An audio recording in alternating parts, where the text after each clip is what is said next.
अद्भुत शक्ति तपोबल से पवले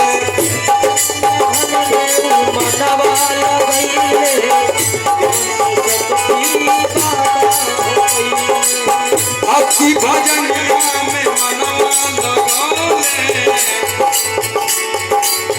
अद्भुत शक्ति तपोबल से पवले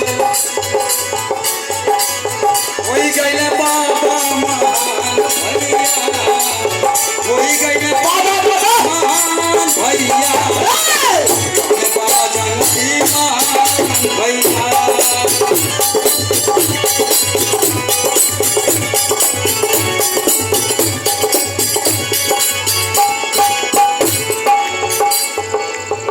देखिए हमारे गुरुजी के तरफ से बहुत बहुत आशीर्वाद मिला।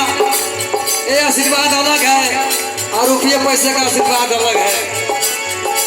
ये जो आशीर्वाद है मिटने वाला नहीं है ना खत्म होना। ये गाँव का थोड़ा